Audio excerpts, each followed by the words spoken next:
Let's dive right in. When most people think of a warehouse, they usually picture, a dusty, dimly lit storage room where boxes just sit around waiting to be found.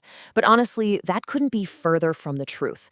Modern warehouses are these highly choreographed, high-speed engines of the global supply chain. They're incredibly dynamic environments where consistency, strict protocols, and just an unbelievable attention to detail are literally the only things preventing total chaos. So we really have to ask, what actually prevents the global supply chain from collapsing into pure chaos? Well, the answer lies in the massive stakes of warehouse accuracy, safety, and workflow. Today, we're taking an insider's look at the TESDA NC2 standard for warehousing operations. And this isn't just about moving boxes around. It's a deep dive into the strict safety protocols, the step-by-step operations, and the inventory math that makes sure the right product gets to the exact right place, safely, and right on time. To get there, we're going to follow a very systematic journey. We'll start with safety and equipment, then track a product through receiving and storage.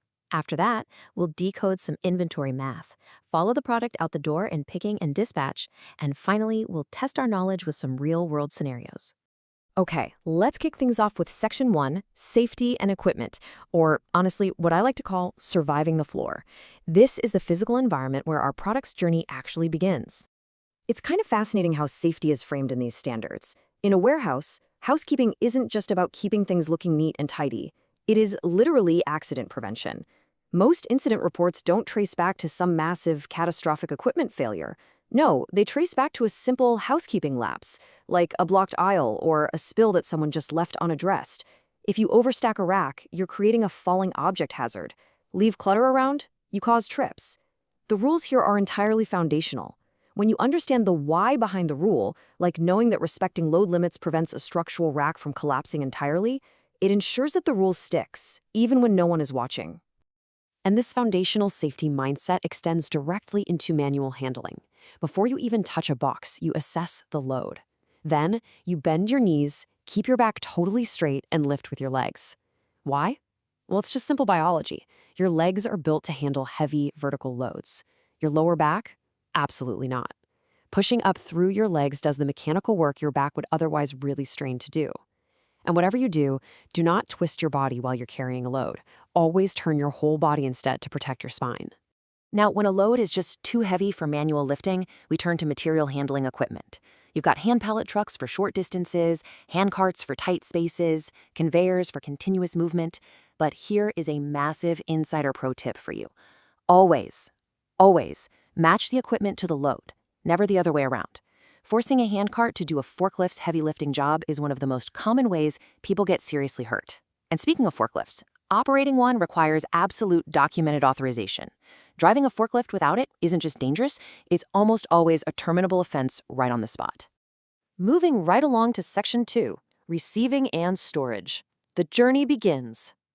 Let's track a specific product, say a 500 milliliter bottled water SKU, as it actually arrives at the inbound dock.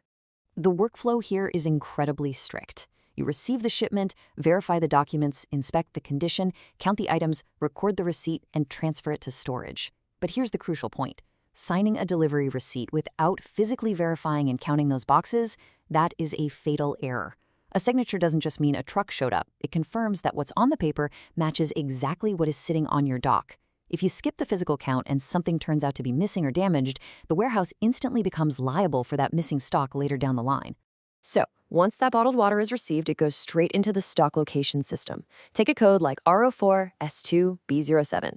That translates to Rack 4, Shelf 2, Bin 7. This level of exact pinpointing means nobody is out there wasting time wandering around searching by sight.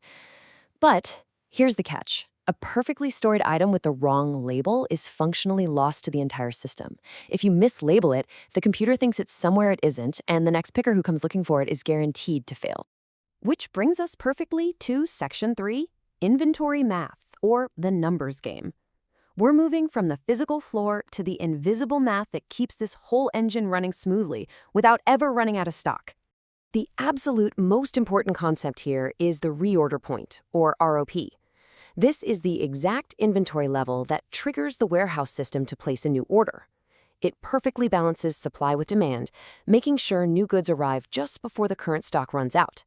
And it relies on three key things: how much you use daily, the lead time for new stock to arrive, and your safety stock buffer. Let's see how this builds into an actual calculation, because assessors absolutely love to test this formula. Let's say our bottled water has an average daily usage of 20 units, a lead time from the supplier of 5 days, and we keep a safety stock of 30 units for emergencies. You multiply the 20 units by the 5 days to get 100, and then you add your 30 safety stock. That equals 130 units. The split second the warehouse system sees stock hit exactly 130, a new order is triggered. It's simple, it's invisible, and it is highly effective. Now we have to figure out how that stock actually leaves. You probably heard of FIFO, first in, first out, where the oldest stock, based on its receipt date, is issued first. But FO is where things get a bit tricky, first expired, first out.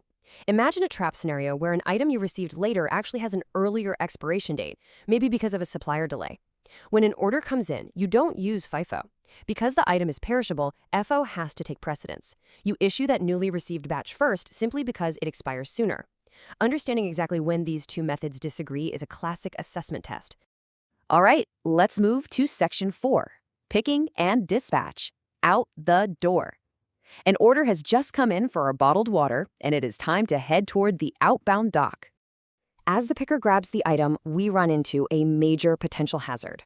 You absolutely must scan and verify every single item against its SKU or barcode. Look-alike packaging is incredibly deceiving. Relying on visual-only verification is super dangerous, and if your scanner fails, do not just type the SKU in from memory.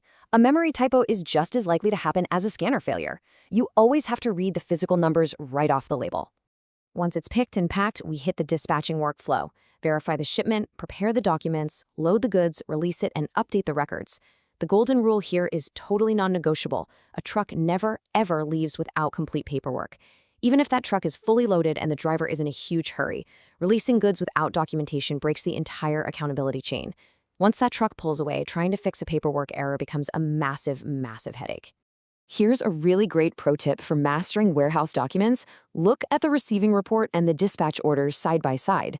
They essentially represent the symmetrical, opposite direction flow of the warehouse. Receiving confirms exactly what came in, while the dispatch order confirms exactly what went out. They're structurally identical, just moving in opposite directions, and both are completely essential for maintaining the integrity of the whole system.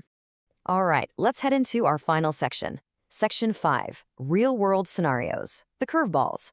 It's time to test our knowledge against the real-world hazards and discrepancies that assessors actually use to fail candidates. Because, let's be honest, in the real world, things go wrong. What if you have a cycle count mismatch, where the physical items on the shelf don't match the computer? You recount. You never silently edit the system to match what you see, because that just hides the root cause of the error.